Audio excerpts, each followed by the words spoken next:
Hello, hello. I am back again on a Tuesday just to kind of run through some of the conversations that I've been having with clients this week that I think are helpful for any woman if you are trying to get a handle on your health and fitness and if you are trying to potentially lose fat. These are conversations that I have on pretty much a weekly basis with people, but always with different people. And I always think that they are brilliant conversations to have, but actually more importantly for me, because what I want to do is to help as many women in the area to kind of kickstart their own health and fitness journey, that rather than keeping them within kind of the confines of the conversations that I have with clients, is to share them as widely as possible. So there are three things that I am going to cover today. The first is a conversation I had earlier today, actually, which was with a client who was getting frustrated with the ups and downs of their progress. And more specifically, was getting frustrated with the notion of imperfect action. It just doesn't chime particularly well with her. And I'm just going to outline the conversation that we had if you are, like her, a bit of a perfectionist, because it is a slightly uncomfortable place to be if you are trying to make changes from a health and fitness point of view within your life, because life throws stuff up at you, which means that it can be hard to effectively make change within an imperfect space if you're used to everything running smoothly and being very much all the time. That then led to a really great conversation about the impact of our menstrual cycle on our training, how we are feeling, and how we are kind of approaching things from a health and fitness perspective, and how actually that was something for them that was really making them frustrated. And that was kind of at the heart of what they were getting frustrated about in terms of their ups and downs of progress. So we'll have a little bit of a look at the impact of your cycle on training.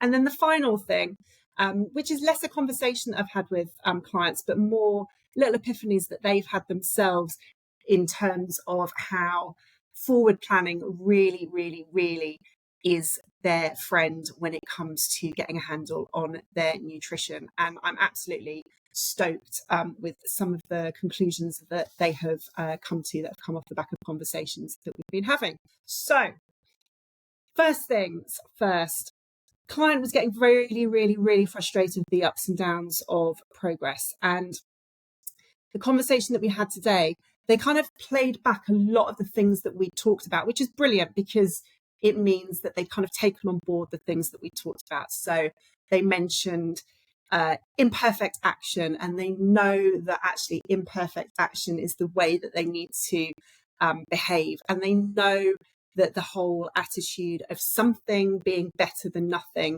is effectively the attitude that they want to have and the pathway that they want to be on.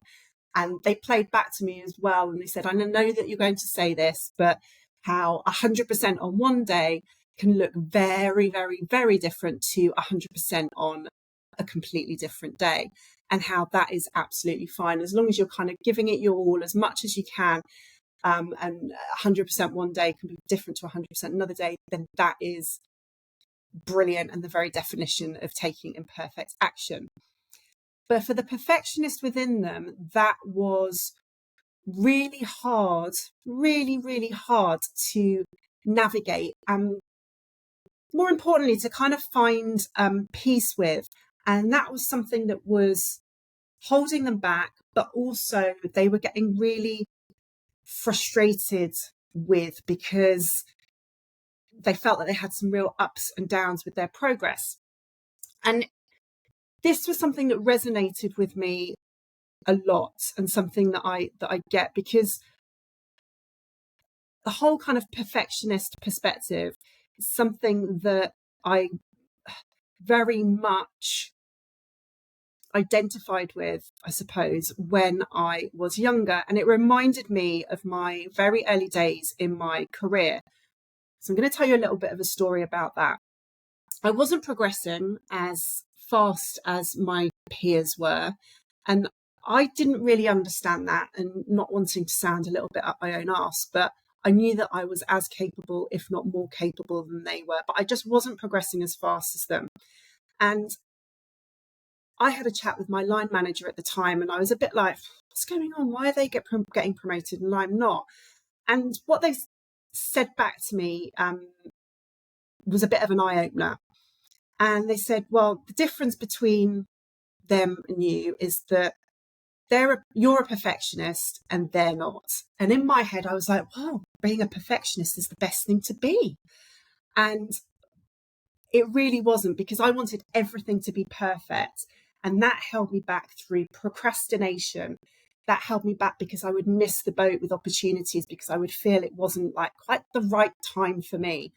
And I just kind of wasn't, because I was waiting for everything to be perfect. I was just letting things kind of pass me by a little bit, and I would just shy away from entering into things.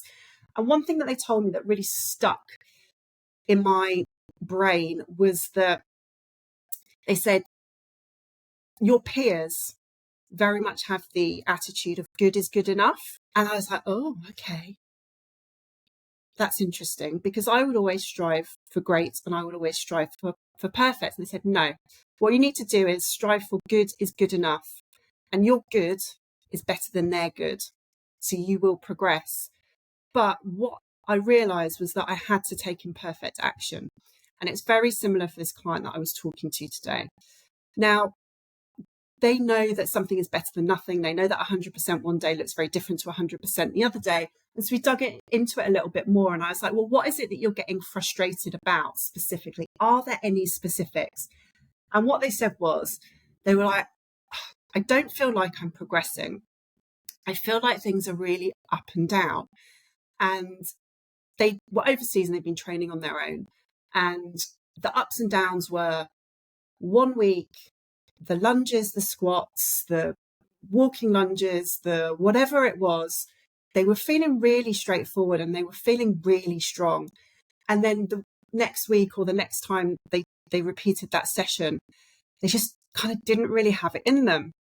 And this leads me to my second point, and that is the impact of your menstrual cycle on training.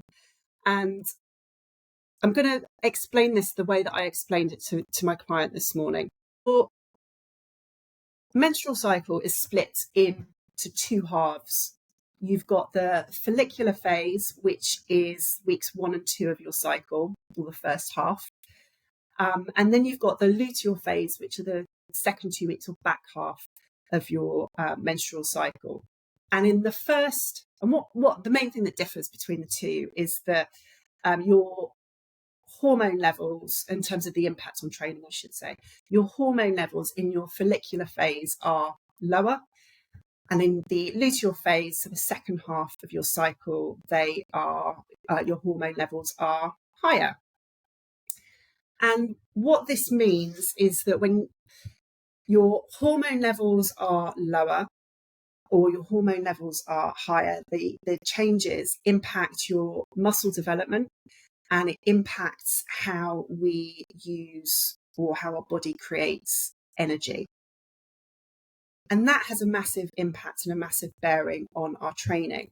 And what it breaks down to is that in the first couple of weeks of your menstrual cycle, so from the start of your period for the next kind of 14, 15, 16 days, your hormones are lower, your muscle development can be that much more.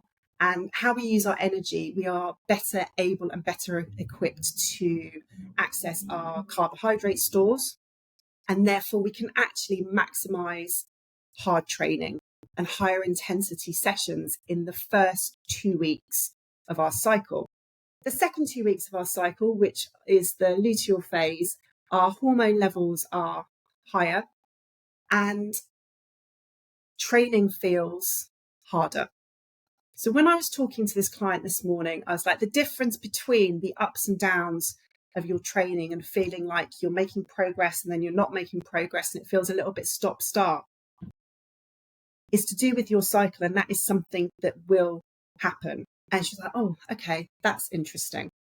And the way I said to think about it is I like to think about our menstrual cycle as seasons, but not in the way that many think about our menstrual cycle in terms of seasons, because it kind of doesn't work in my head from a training point of view. So bear with me. So that follicular phase, those weeks 1 and 2 of our menstrual cycle, I like to think of that first week as spring. Your period starts, and the first few days, potentially not great. Might not be feeling too tippity top, but as you kind of get into kind of day 3, 4, 5, 6 of your cycle, you kind of don't necessarily feel more energized, but from a training point of view, you're able to push yourself harder.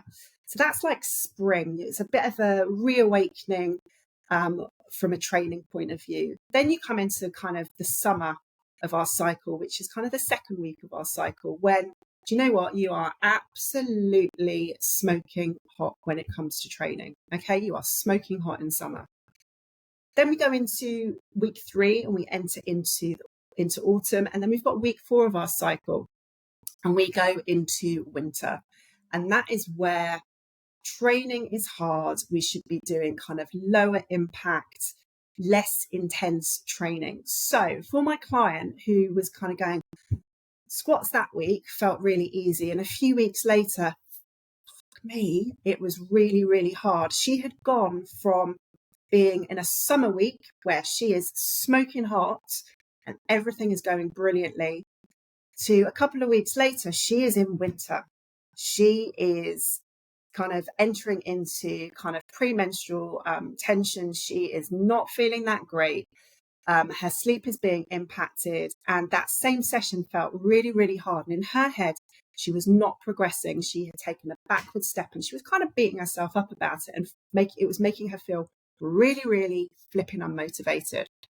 So the impact of your cycle on training and just how you feel you are going from a progression point of view, that impact can be really high. So think about what season you are in when you are training. And do you know what? If you kind of go, God, that felt really hard today. But actually I'm in winter. It will make you feel a hell of a lot better about how your training is going. And actually your 100% on a winter day versus your 100% on a summer day is going to be very, very different in terms of your training intensity. So the impact of your cycle, think about each week as a season. Week 1 of your cycle is spring. Things are starting to look up, feeling all right. Week 2 is summer. You are smoking hot. Week 3, you're going into autumn. Week 4 is winter, and training is going to be hard. And just appreciate that. Go with it, and it will make you feel so much better about the progress that you are making. And don't necessarily compare your week 4, your winter session, with your week 2 summer session. Think about, from a progress point of view, comparing a winter session to a winter session and a summer session to a summer session. And that will highlight to you how much you are progressing, far more so than necessarily comparing week on week. Hopefully that makes sense. If it doesn't, message me and we can chat about it. And then the final thing I wanted to touch on was how forward planning is very, very much a nutrition friend. So I think we all know that kind of meal planning is going to be helpful when you are trying to get a handle on your nutrition. And doing a weekly shop is going to help you to be controlled about what it is that you are eating across the week, rather than doing on the fly, grabbing what you fancy, and especially doing that if you're feeling a little bit hungry. Things are going to go awry if you do that. But there are a couple of things that my clients are doing that we'd spoken about previously, but they've kind of actively gone and done and engaged with, and is very much helping them.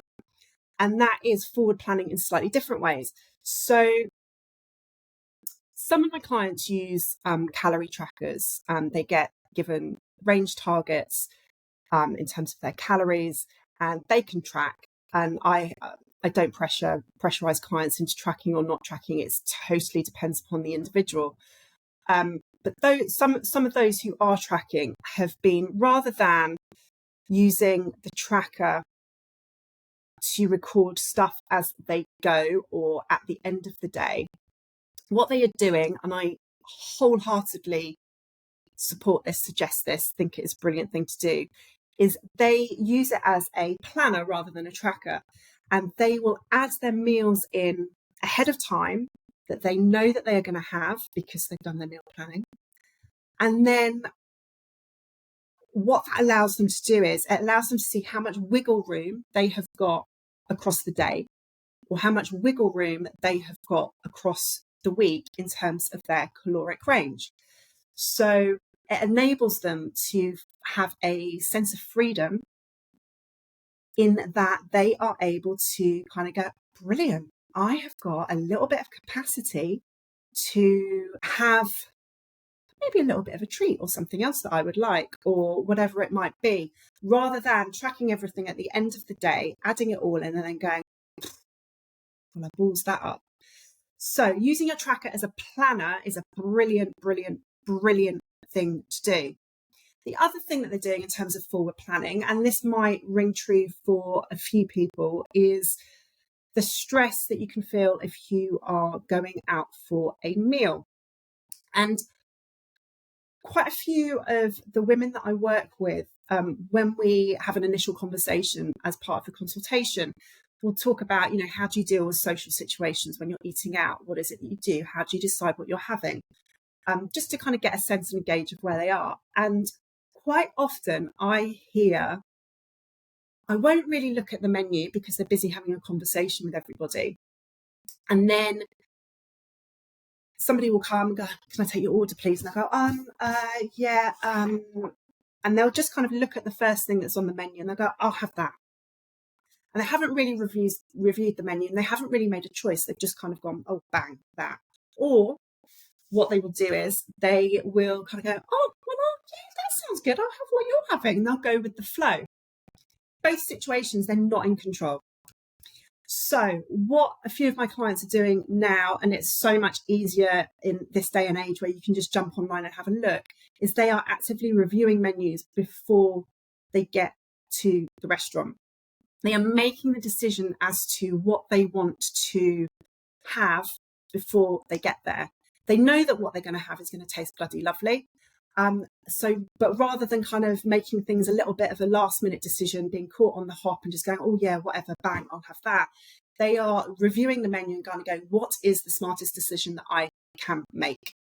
What is it that I am going to pick? Okay, I've already picked it. I can get there, I can relax, I can chat to my friends. And when somebody comes up and asks me what I would like, I can go, that is what I'm having. And I'm really, really happy with that decision.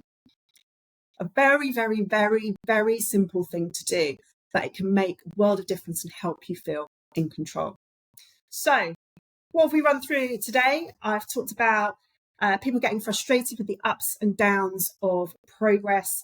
I've talked about how imperfect action can actually be kind of quite a frustrating phrase to hear, especially if you're a perfectionist. But in actuality, that is probably, if you come from a perfectionist point of view or standpoint, that's probably the thing that you need to get to grips with quickest, first, and appreciate the most, that good is good enough.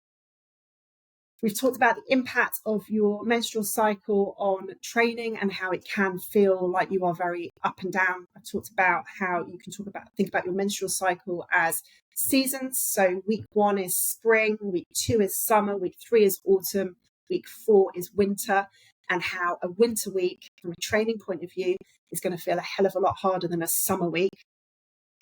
And then I've talked about how a couple of things that you can do to help forward planning from a nutrition point of view. Use your tracker as a planner, work out what wiggle room you've got.